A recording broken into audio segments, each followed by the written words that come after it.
오늘 선포하실 하나님의 말씀은 창세기 22장 4절에서 8절 말씀입니다.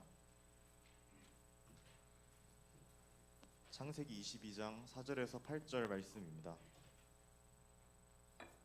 제가 봉독해 드리겠습니다. 제3일에 아브라함이 눈을 들어 그곳을 멀리 바라본지라. 이에 아브라함이 종들에게 이르되 너희는 나귀와 함께 여기서 기다리라. 내가 아이와 함께 저기 가서 예배하고 우리가 너희에게로 돌아오리라 하고, 아브라함이 이에 번제 나무를 가져다가 그의 아들 이삭에게 지우고 자기는 불과 칼을 손에 들고 두 사람이 동행하더니, 이삭이 그 아버지 아브라함에게 말하여 이르되 내 아버지여 하니, 그가 이르되 내 아들아 내가 여기 있노라. 이삭이 이르되 불과 나무는 있거니와 번제할 어린 양은 어디 있나이까. 아브라함이 이르되 내 아들아 번제할 어린 양은 하나님이 자기를 위하여 친히 준비하시리라 하고 두 사람이 함께 나아가서. 지난주에 이어서 오늘도 우리 아브라함을 따라 모리아 땅으로 함께 다시 한번 가보도록 하겠습니다. 아브라함은 하나님께로부터 내 사랑하는 독자 이삭을 번제로 드리라 하는 말씀을 하셨어요. 여러분, 번제가 뭡니까? 제물을 불로 태워서 드리는 제사입니다. 남는 게 없어요. 다 태워서 드려야 되는 제사입니다. 그렇기 때문에 당연히 많은 땔감이 필요한 것입니다. 번제에 쓸 나무가 필요해요. 그렇게 준비된 지기도 무거운 장작 더미를 지고 산에 올라간다는 거, 이거 굉장히 힘든 일인 것입니다. 그런데 아브라함은 그 많은 번제에 쓸 나무 더미를 어린 아들인 이삭의 등에 지웠습니다. 왜 아브라함은 나귀를 이용하지 않았을까요? 성경 5절에 보니까 말씀합니다. 이에 아브라함이 종들에게 이르되 너희는 나귀와 함께 여기서 기다리라. 내가 아이와 함께 가서 저기 가서 예배하고 우리가 너희에게로 돌아오리라. 종들만 남겨둔 게 아니라 나귀도 남겨두고 나귀가 쥐고 왔을 그 번제에 쓸 나무 더미를 이삭에게 지우게 했다는 것입니다. 그들이 모리아산 정상까지 장작 더미를 지고 올라가게 되면 아브라함이 이삭을 죽이는 것을 이 종들이 볼 수도 있기 때문에, 그러면 이 제사가 뭔가 방해가 될 수 있기 때문에 아브라함은 그 방해할 요소를 다 제거하기 위해 종들을 데리고 올라가지 않았습니다. 근데 나귀는 제사를 방해할 이유가 되지 않잖아요. 근데 왜 굳이 이렇게 이삭에게 그 무거운 장작더미를 지게 했을까? 또 하나 생각해 볼 수 있습니다.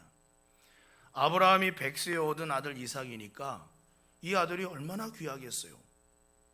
더군다나 조금 있으면 산 정상에 도착하면 이 아들 번제로 하나님께 바쳐야 됩니다.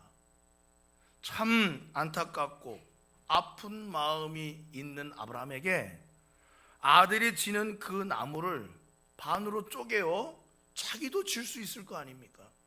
그 장작더미를 누가 준비했겠습니까? 물론 종들을 시켰겠지만 아브라함이 다 준비하지 않았겠습니까? 그리고 장작더미의 얼마 정도는 아들이 지기에 무겁지 않은 정도로 질 수 있도록 자기도 좀 나눠서 져줄 수도 있지 않았을까요? 그런데 아브라함은 이 장작을 모두 다 이삭에게 지우게 했다는 것입니다. 저는 이 말씀을 보면서 이렇게 저렇게 좀 생각을 해봤어요. 그냥 장작을 다 이삭에게 지우게 한 것이 그건 당연한 거지 않냐. 그렇다고 나이 많은 아버지가 지어야 되겠냐. 우리 도덕적인 예의나 장위 유서 이런 걸로 따져본들 뭔가 석연치 않은 것입니다. 왜 아브라함은 굳이 그 무거운 나무를 다 어린 아들인 이삭에게 지라고 했을까? 어떤 마음에서 아브라함은 그런 선택을 하고 결단을 했을까? 아브라함은 이렇게 생각했을 것 같아요. 제가 느끼기에 이게 이삭의 운명이구나. 이삭이 지고 가야 할 분량이고 그의 운명이구나. 이삭은 지금부터는 더 이상 내게 아니구나, 내 아들이 아니고 하나님께 바쳐 드려야 될 번제물이구나. 이렇게 이미 그 모리아산 정상에 도착하기 전 눈을 들어 3일 후에 멀리 바라본 그 모리아산을 바라보면서 아브라함은 이미 마음을 그렇게 정한 것입니다. 성경에 보면 이 비슷한 내용이 있어요. 한나가 하나님께 기도합니다. 하나님, 나한테 아들을 주시면 이 아들을 하나님께 바치겠다고. 하나님께서 그 한나의 기도에 응답하셔서 하나님이 그에게 아들을 주셨는데 그 아들이 사무엘입니다. 그러니 없던 아들을 늦음하게 얻었으니 한나 입장에서 보면 이 아들이 얼마나 귀하겠습니까? 얼마나 사랑스럽겠습니까? 그런데 한나는 생각하는 거예요. 하나님과 한 약속을 생각하는 것입니다. 하나님과 한 약속. 내게는 무엇보다도 소중한 아들이고 내 마음의 원통함을 일거에 다 씻어준 아들이지만 하나님께 바치겠다고 소원하고 얻은 아들이니만큼 이 아들은 내 아들이기 전에 하나님의 것이다 라고 생각해서 젖을 뗀 무렵에, 보통 소년이죠, 한 10살 전후로 해서 이 아들을 데려다가 엘리 제사장, 실로에 있는 성막에 있는 엘리 제사장한테 갖다 줍니다. 넌 여기서 이제부터 살아라. 넌 이제부터 여기 엘리 제사장을 수종 들면서 여기서 나라와 민족을 위해, 하나님의 사람을 위해 봉사해라. 그리고 갖다 바친 것입니다. 그리고 돌아갔어요. 왜 한나의 눈에 안 밟혔겠습니까? 한나의 눈에 왜 자식이 생각이 안 났겠어요? 그런데 하나님과의 약속이기 때문에 하나님을 존중하고 하나님을 소중히 여기고 귀히 여겨 그 약속을 한나는 이행했다는 것입니다. 아브라함도 하나님께서 이삭을 바치라는 그 말씀을 하신 이후부터 지난주에 말씀드렸듯 엄청난 무게의 고통과 좌절과 회의감과 불신적인 신앙의 요소들을 극복해내면서 어디까지? 모리아 산까지 오게 된 것입니다. 설마 하나님한테 전화 온 건 아니겠죠? 네. 전화기를 얼른 좀 진동으로 해주시면 감사하겠습니다. 이제 모리아산 끝을 향하여 올라가고 있는 것입니다. 땔감을 짊어지우고, 그리고 아브라함은 이삭에게 아무 말도 하지 않았지만 마음속으로는 아들이 그 모든 일들을 잘 감내해 주기를 간절히 바랬을 거예요. 아들이 그 짐을 지고 올라갈 때 힘든 모습을 보면서도 잘 감내해 주기를 바랬을 것입니다. 6절에 보면은 끝에 두 사람이 동행했다 그랬어요. 두 사람이 동행했다. 또 8절 끝에 보면 창세기 기자는 한 번 더 썼어요. 두 사람이 함께 나아갔다. 그러니까 하나님께 제사를 드리는 그 일에 아버지 아브라함은 아버지 아브라함으로서의 몫을 감당하면서 불과 칼을 들고 제사를 이제 드려야 될 사람이죠. 이삭은 번제에 쓸 나무를 짊어지고, 그리고 하나님께서 말씀하신 곳으로 둘이 같이 올라가는 것입니다. 외적으로 보면 참 다정해 보여요. 나이 많은 아버지, 100세가 넘은 아버지와 나이가 아직 어린 10몇 살 된 어린 소년 같은 아들이 힘들게 장작더미를 짊어지고, 아버지는 불과 칼을 들고, 아마도 아브라함의 표정은 그리 다정다감하지 않았을 거예요. 뭔가를 해야 되는, 아들을 하나님께 제물로 바쳐야 하기 때문에 아브라함의 표정은 지금까지 이삭이 보지 못했던 굉장히 날카롭고 결연한 표정이었을 것입니다. 이삭에게 평소 같으면 아들아 아들아 하면서 안아주기도 하고 그랬을 그 아들을 일정한 거리를 두고 무거운 장작더미를 짊어지게 하고, 그리고 아버지는 결연한 표정으로 칼과 불을 들고서는 올라가는 것입니다. 근데 놀랍게도 동행했다 그랬고 함께 나아가고 있다. 성경은 그렇게 말씀을 하고 있습니다. 하나님의 말씀에 순종하려고 할 때, 하나님의 뜻을 이행하려고 할 때 물론 평안이 있어요. 감사가 있습니다. 하지만 끊을 걸 끊어내고 접을 걸 접고 포기할 걸 포기하려고 할 때는 우리의 마음에 결연함이 생기게 돼요. 모든 걸 다 지고 내가 원하는 대로 하려고 하는 것은 신앙생활에 실패가 찾아오는 것입니다. 하나님을 붙들고자 하면 놓아야 할 게 있어요. 하나님의 뜻을 선택하려고 한다면 포기해야 할 게 있습니다. 또 하나 오늘 성경을 보면은 모리아 사건을 서술하면서 이 창세기 기자가 둘이 함께 동행했다, 함께 나아갔다라고 두 번에 걸쳐 강조하고 있는 내용을 보면서 무엇을 생각하고 있느냐? 이삭도 아버지 아브라함 못지않게 순종하고 있다 하는 것을 엿보게 하는 것입니다. 사실 아브라함은 하나님이 말씀하신 것이 무엇인지를 지금 이해하기 위해서 노력하고 있고, 이해해 가고 있고, 이해하지 못하는 부분도 온전히 하나님께 믿음으로 맡기면서 그렇게 갈등 속에 한 걸음 한 걸음 모리아 산으로 올라가는 거예요. 그런데 한편으로 보면 이삭은 아무것도 모르는 것입니다. 아무것도 몰라요.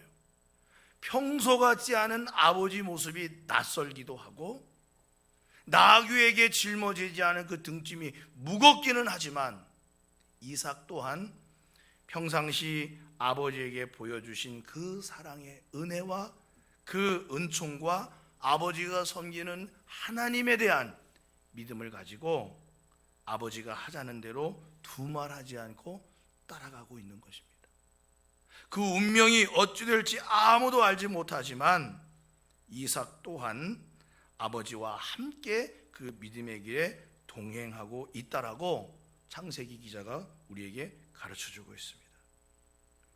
한번 이 장면을 여러분 생각해 보시기 바랍니다.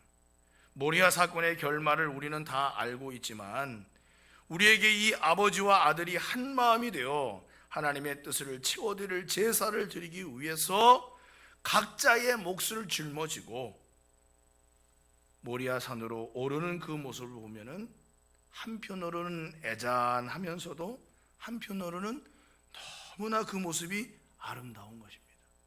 하나님도 지금 이 아브라함과 이삭의 모습을 다 보고 계실 것이 아닙니까? 어떤 마음에서부터 이들이 이렇게 모리아 산을 오르고 있는지도 하나님은 다 아신다는 거예요. 두 번째로 또 하나 우리가 생각해 봐야 할 장면이 있는데, 모리아 산을 향해 올라가던 도중에 이삭이 아버지 아브라함에게 내 아버지요 라고 하는 질문을 하나 던지게 됩니다. 내 아버지요. 그냥 아버지가 아니라 내 아버지요 라고 불렀어요. 굉장히 정겨운 호칭인 것입니다. 이 한마디에 평상시 이삭이 아버지 아브라함을 얼마나 사랑하고 얼마나 그 뜻을 존중하는지 우리가 이 다정한 대화를 통해 우리가 생각해 볼 수 있는 것입니다. 그런데 그토록 다정하고 자신에 대하여 너그러웠던 아버지가 오늘따라 자기에게는 무거운 장작을 짊어지고 아버지 손에는 불과 칼을 들었는데 평상시 같으면 반드시 있어야 될 번제했을 어린 양이 없는 것이죠. 그러니까 아무리 봐도 이상하니까 아버지에게 그렇게 물은 것입니다. 아버지, 아니 불도 있고 칼도 있고 번제했을 나무도 있는데 어린 양은 어디에 있나이까 하고 물었어요. 이때 아버지가 내 아버지요 라고 부르는 이 이삭의 말에 아마 아브라함의 마음은 얼마나 요동쳤을까요? 어찌 보면 이제 이삭이 자신을 부를 아버지란 말이 이제 마지막 말이 될 수도 있는 지금 상황 아니겠습니까? 그거는 이삭은 모르죠. 근데 아브라함은 알고 있는 거예요. 내 아버지요 라고 부르는 그 순간에 이게 이삭의 마지막 말이 될 수 있다는 것을. 그러니 아브라함의 마음은 얼마나 흔들리고 마음을 가누기조차 어려웠을 것입니다. 더군다나 번제할 어린 양은 어디 있냐고 묻는데 아브라함이 뭐라고 대답을 해야 될지 굉장히 힘들었을 거예요. 인간적인 마음도 있고 정도 있고 상식도 있지요.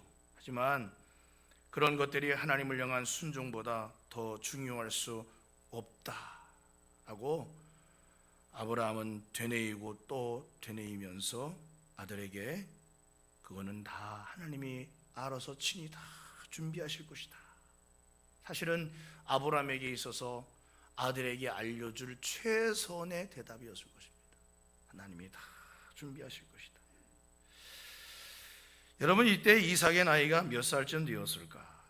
전후 문맥을 살펴보면은 창세기 22장에서 보면 번제물을 바치라고 명령한 내용 22장에 나오는데 21장을 보면은 이삭의 탄생 이야기를 비롯해서 여러 가지 이야기가 나오는데 34절에 보면 그가 블레셋 사람의 땅에서 여러 날을 지냈다라는 말이 나와요. 단순히 1, 2년 정도의 짧은 기간을 가리키는 것이 아닙니다.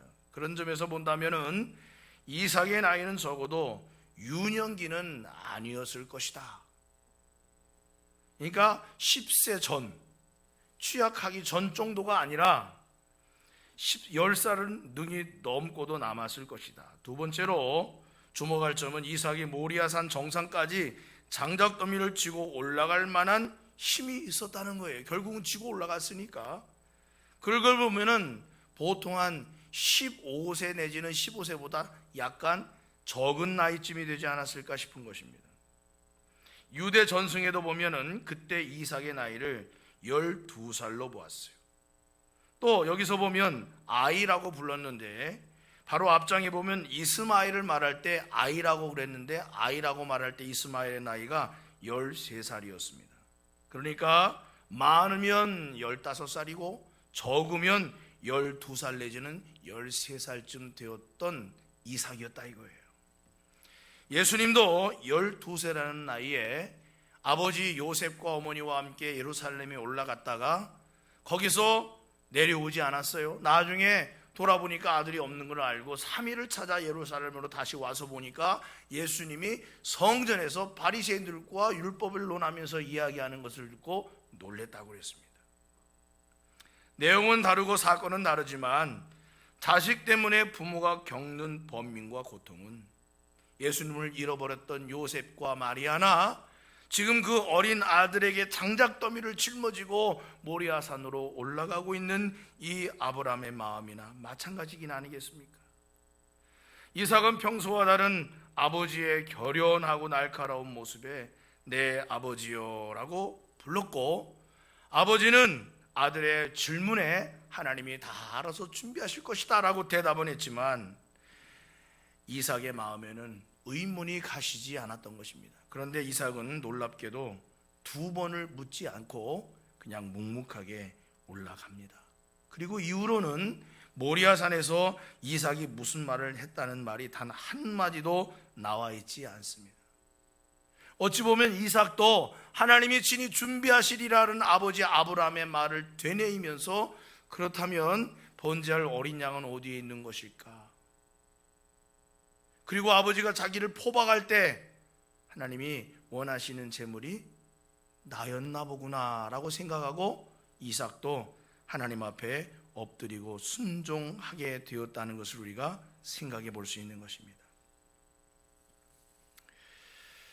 자, 사랑하는 성도 여러분, 여기까지 이르면은 우리가 보통 생각할 때 이삭이 번제물로 희생을 하는구나 라고 생각할 수 있지만은 여기서 진정한 희생자는 이삭이기도 하지만 진정한 희생자는 누구냐?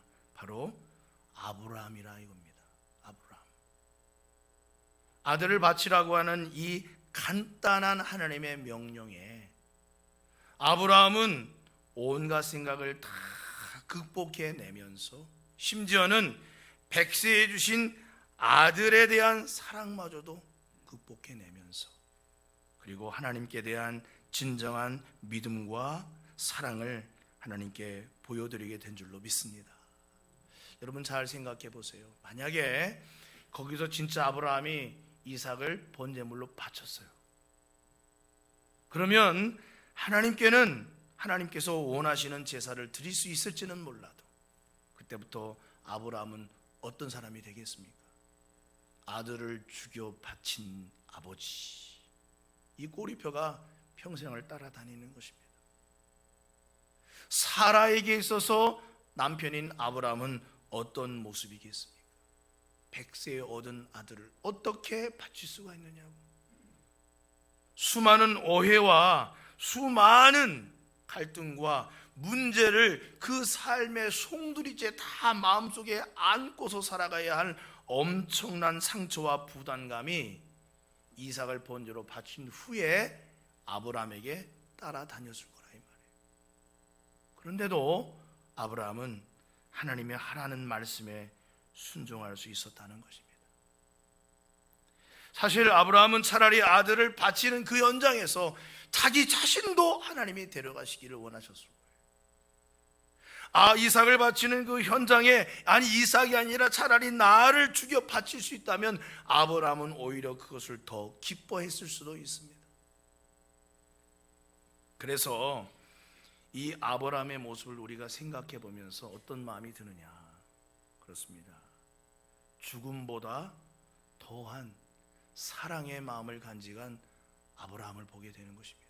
첫 번째, 하나님을 향한 사랑이고, 두 번째, 아들을 향한 사랑인 것입니다. 왜 아들을 죽여 바치려고 하는 아버지에게 사랑이 있을 수 있을까요? 아들에게 짐을 지우고 올라가면서 설명을 했을 수도 있겠죠. 아들아, 이리 와봐라. 내가 진짜 이것은 너한테 말하지 않을 수 없는데 해석이 이렇게 저렇게 됐다라고 설명한다면은 아버지 이삭의 마음은 어떻겠습니까? 요동치고 흔들리고 좌절하고 아마 아버지의 말을 이해할 수도 없었을지도 모르지요. 어찌 보면 아버지 아브라함은 이삭이 가진 순수한 신앙과 믿음을 끝까지 지켜주기 위해서 그 모든 고통을 혼자서 감내해 가는 것입니다. 하나님의 선한 뜻을 실천하고자 하는 마음도 있고 사랑하는 아들의 순수하고 거룩한 하나님을 향한 마음을 간직해 주려는 마음도 있고 그 모든 고통을 혼자서 지고 가는 거예요. 여러분 잘 생각해 보세요. 예수님께서 십자가를 지고 골고다 언덕을 오르실 때 주님이 혼자서 오르셨겠습니까? 제자들도 다 떠나고 사람은 예수님을 다 배반하고 떠났지만 예수님께서 올라가시는 그 골고다 언덕을 아버지 하나님이 같이 올라가는 것입니다. 아들이 그 십자가의 무거운 짐을 져주기를 간절히 바라는 그 마음을 아들에게 향한 사랑의 눈동자로 바라보면서 그 골고다의 언덕길을 혼자서 올라간 게 아니라 아버지 하나님이 같이 올라간 거예요. 그래서 십자가에 죽으신 것은 한 인간이 죽은 것이 아니라 마치 하나님이 죽으신 것처럼, 죄 없으신 하나님이 죽으신 것처럼 그렇게 희생을 하신 거라 말입니다. 사랑하는 성도 여러분, 오늘 본문의 대화를 보면은 22장 전체를 통틀어서 아버지 아브라함과 이삭의 대화가 딱 산에 올라갈 때 그때 한 번 딱 기록하고 있어요. 내 아버지여, 번제할 어린 양은 어디 있습니까? 하나님이 다 준비하실 것이다. 그리고 아무 말 없이 둘이서 모리아 산까지, 오직 그들이 산에 올라가는 숨소리와 발자국 소리만 있었겠죠. 사랑하는 성도 여러분, 죽음이 우리 앞을 가로막고 세상의 고통과 문제가 우리 앞을 가로막을지라도 우리가 하나님을 의지하며 한 걸음 한 걸음 내딛는 걸음 속에서 그 어둠은 거치게 되고 죽음의 어둠은 물러가게 될 줄 믿으시기를 주님의 이름으로 간절히 축원합니다. 아브라함은 하나님이 자신을 위하여 아들을 위하여 순양을 예비하실 줄은 몰랐어요.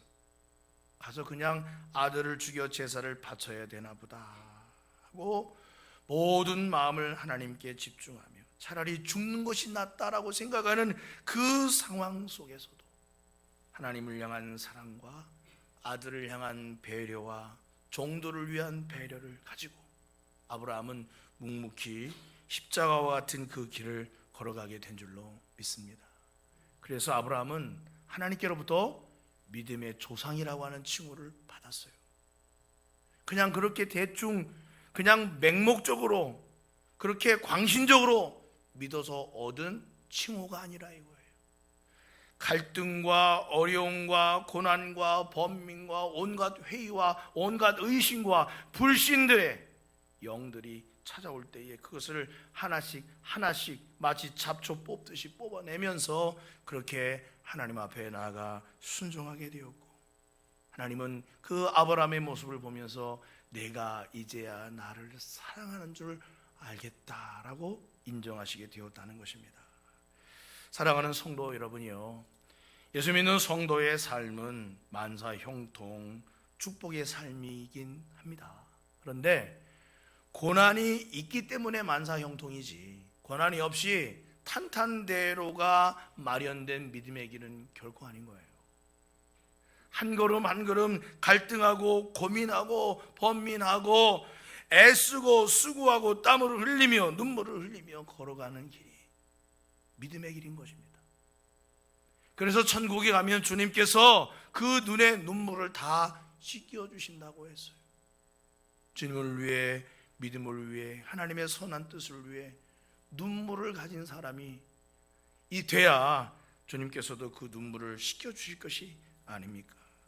사랑하는 성도 여러분이요, 여러분 안에 죽음보다도 강한 사랑, 죽음을 이기는 진정한 하나님을 향한 사랑이 넘쳐나기를 주의 이름으로 간절히 축원합니다. 오늘도 주님이 아브라함과 동행하셨듯 여러분의 삶과 동행하심을 믿으시기 바랍니다. 우리 인생에게 의미 없는 고통, 의미 없는 시간은 없습니다. 그 어떤 상황이 있다 할지라도 모든 것이 다 하나님의 선한 뜻 안에서 이루어져가는 생애임을 기억하시고, 오늘 또 주님과 동행하는, 주님이 나와 동행하고 있음을 믿음으로 확신하는 가운데 승리하는 삶을 사시기를 주의 이름으로 간절히 축원합니다.